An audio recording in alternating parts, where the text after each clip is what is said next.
ब्रह्मरूपमादिमुद्धशेषसर्वभाषकं भावषट्कहीनरूपनित्यसत्यमद्वयं ममनोति गोचरं च नेति नेति भावितं तं नमामि देवदेव রামকৃষ্ণমীশ্বরম। পরম পুরুষ শ্রী শ্রী রামকৃষ্ণ, শ্রী শ্রী মা এবং স্বামী বিবেকানন্দকে আমার সশ্রদ্ধ প্রণাম জানিয়ে আজকের পাঠ শুরু করছি। রামকৃষ্ণ কথামৃত থেকে এই পাঠ। আপনাদের সকলকে আমার চ্যানেলে স্বাগত। ঠাকুর বলছেন, গুরু এক সচ্চিদানন্দ, তিনিই শিক্ষা দিবেন। আমার সন্তান ভাব। মানুষ গুরু মেলে লাখ লাখ, সকলেই গুরু হতে চায়, শিষ্য কে হতে চায়? লোকশিক্ষা দেওয়া বড় কঠিন। যদি তিনি সাক্ষাৎকার হন আর আদেশ দেন তাহলে হতে পারে। নারদ শুকদেবাদীর আদেশ হয়েছিল, শঙ্করের আদেশ হয়েছিল। আদেশ না হলে কে তোমার কথা শুনবে? কলকাতার হুজুগ তো জানো, যতক্ষণ কাঠের জাল দুধ ফোঁস করে ফোলে, কাঠ টেনে নিলে কোথাও কিছু নাই। কলকাতার লোক হুজুগে, এই এখানটায় কুয়া খুঁড়ছে, বলে জল চাই, সেখানে পাথর হলো তো ছেড়ে দিলে। আবার এক জায়গায় খুঁজতে আরম্ভ করলে, সেখানে বালি মিলে গেল, ছেড়ে দিলে। আর এক জায়গায় খুঁড়তে আরম্ভ হলো, এই রকম। আবার মনে মনে আদেশ হলে হয় না, তিনি সত্য সত্যই সাক্ষাৎকার হন আর কথা কন, তখন আদেশ হতে পারে। সে কথার জোর কত, পর্বত টলে যায়। শুধু লেকচার, দিন কতক লোক শুনবে, তারপর ভুলে যাবে, সে কথা অনুসারে কাজ করবে না। ওদেশে হালদার পুকুর বলে একটা পুকুর আছে, পাড়ে রোজ সকালবেলা লোকে বাহ্যে করে রাখত। যারা সকালবেলায় আসে তারা খুব গালাগাল দেয়, আবার তার পরদিন সেইরূপ। বাহ্যে আর থামে না, সকলের হাস্য।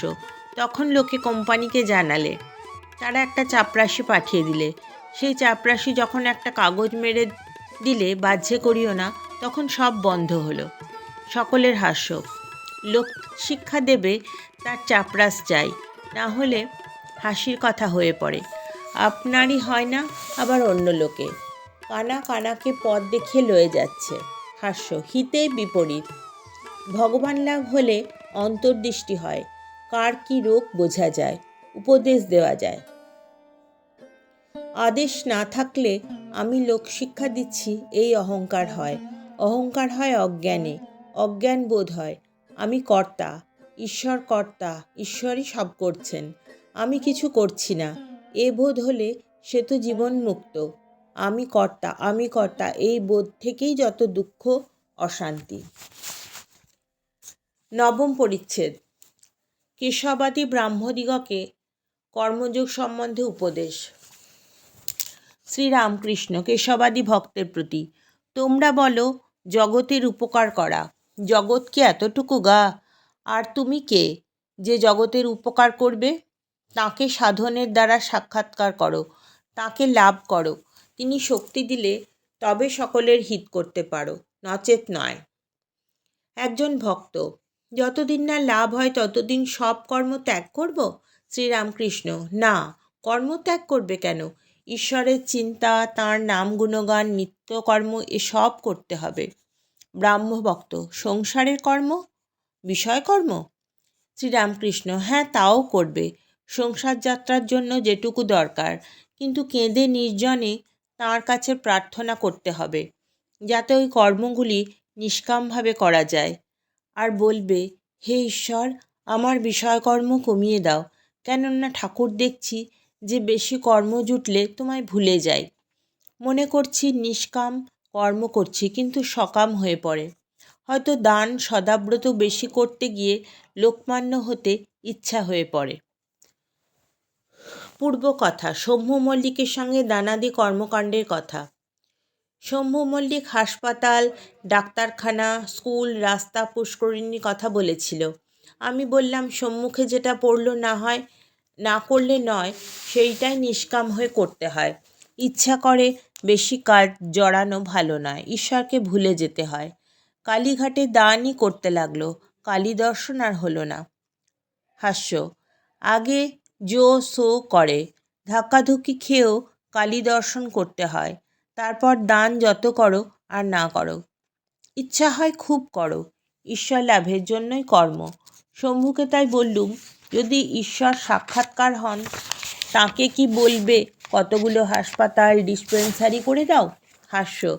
ভক্ত কখনো তা বলে না, বরং বলবে, ঠাকুর আমায় পাদপদ্মে স্থান দাও, নিজের সঙ্গে সর্বদা রাখো, পাদপদ্মে শ্রদ্ধা ভক্তি দাও। আজকের পাঠ এই পর্যন্তই। আপনারা সকলে সুস্থ থাকবেন, ভালো থাকবেন। আর আমার এই চ্যানেলটি যদি সাবস্ক্রাইব করেন, পরবর্তী পর্বগুলি পেতে অসুবিধা হবে না। আর একটা কথা, ইউটিউবে যে লেখাগুলি স্ক্রিনে আসছে ওগুলো কিন্তু ভুলভাল লেখা আসছে, ওগুলো কিন্তু আমার দেওয়া না, ইউটিউব থেকে দেওয়া। নমস্কার। ধর্ম হান হারকং তধর্ম কর্ম বারকম লোক ধর্মচারণঞ্চ সর্বধর্ম কোবিদম ত্যাগি গেহি সব্য নিত্য পাবনং পঙ্কজম ত্বং নমামি দেবদেব রামকৃষ্ণমীশ্বরম ত্বং নমামি দেবদেব রামকৃষ্ণমীশ্বরম तं नमामि देवदेव रामकृष्णमीश्वरम्।